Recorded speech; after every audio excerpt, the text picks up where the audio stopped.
Hi class. I know that we were just had a little bit left of chapters 9 and 10 to finish up. It's really kind of what happens when we're going womb to tomb. You know, it's hard to get through everything. And so I just wanted to make this really brief video explaining a couple concepts that we didn't get to fully in class. And so with this one, we're really in chapter 10. I left Erikson's theory in here so we can review that, but it's the industry versus inferiority. So we're just moving along in the lifespan. And he said these kids, it's around 6 years to adolescence, and they're really trying to just, go through school, learn basic skills, work on their social skills with peers, and that's really the big goals of that period in the lifespan. We didn't get to cover much of morality, and so I wanted to briefly go over this. Linked in there in that YouTube site is an actual depiction of Heinz's dilemma. But Heinz's dilemma was something that Kohlberg gave, and he asked groups of people this, young people, older people, and he said pretty much Heinz's wife is dying of cancer. There is a medication that can cure her, but it's very expensive. He doesn't have the money to do it. What should he do? So that's the basis of the dilemma. You can get a full kind of depiction at the YouTube clip. But he would just ask people, what do you do in this moral kind of quandary? And the important thing was the research or the reasoning that they gave behind their answer. So you could say something like, you should steal the medicine because if you don't, your wife could die. So then Kohlberg would be interested in that why piece, not should you steal it, yes or no, but why. And so what he would find is that people would give all different kinds of answers. You should steal it because the right to life supersedes the right to cash. You shouldn't steal it because we've decided as a society that stealing is wrong. Just tons of different answers. And he would take that reasoning then and put people into different stages. So the most basic stage, the stage that we start out in, is this pre-conventional. With this, you haven't really internalized any of, morality. You're just really functioning on punishment and reward. So they might say, you shouldn't steal it because you'll get punished and you'll go get in trouble. Or you should steal it because maybe your wife will give you a kiss if she feels better. So it's all about what you get. Do you get punished? Do you get rewarded?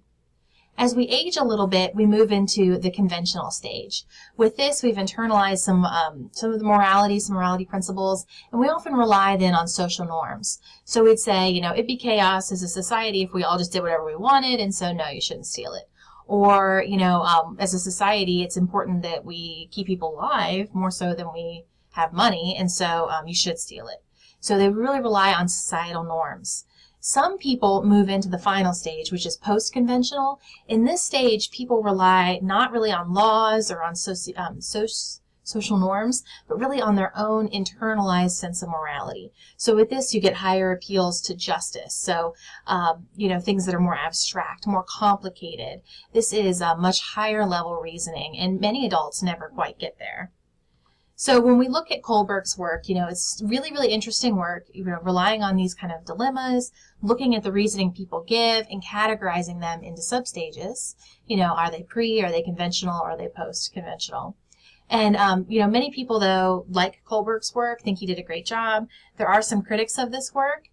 Some of the criticisms that are big are on things like gender. So the gender component is one that Carol Gilligan really got kind of thinking that this wasn't right. And she said that women will care about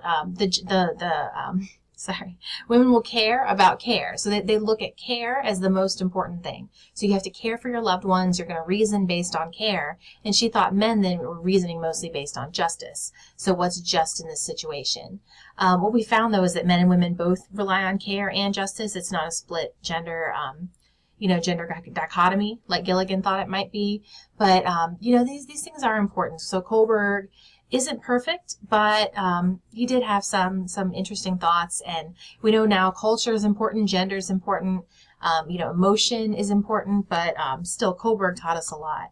And one of the things he said is the best way to help promote moral reasoning then is just discussing moral dilemmas. So you could even bring up the Heinz dilemma to your kids and say, what would you do?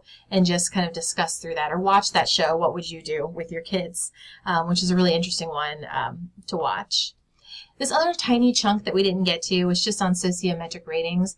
With this, I think it's fascinating because all they do is they take a room full of children and they just say, tell me who your friends are, tell me who you don't like. And so they just write it out on a piece of paper. Researchers would collect that, and they can tell a lot about kids' social standing just by this process. So they can tell the kids who are frequently nominated. Lots of people say, yeah, this is my friend. Very few people don't like them. Those are typically popular kids. The rejected kids are the ones that are actively disliked. So many people are saying, I don't like this kid. And those kids are typically the ones we're most worried about. They're pretty aggressive, withdrawn, have a lot of behavioral issues. Then we have some other categories. Controversial kids. Some people love them, some people hate them. That's often like a class clown kind of person, or someone who's, you know, kind of in the forefront of the class, like a teacher's pet even, can sometimes be controversial. So some people love them, some people hate them. Average, you might have 2 or 3 best friends. You might have that one kid in the back that doesn't like you, but generally, you know, not too big of a pattern there. So an average number of positive and negative. Maybe you got a best friend and then you got one enemy, you know. And then neglected, these people are never mentioned really, or very, very infrequently mentioned. So people don't like them. They don't dislike them. It's like they're not there. So those kids are just neglected. So our rejected ones are the ones that we're truly worried about here. So that'll finish us up with that last small chunk of chapters 9 and 10. Good luck on the exam.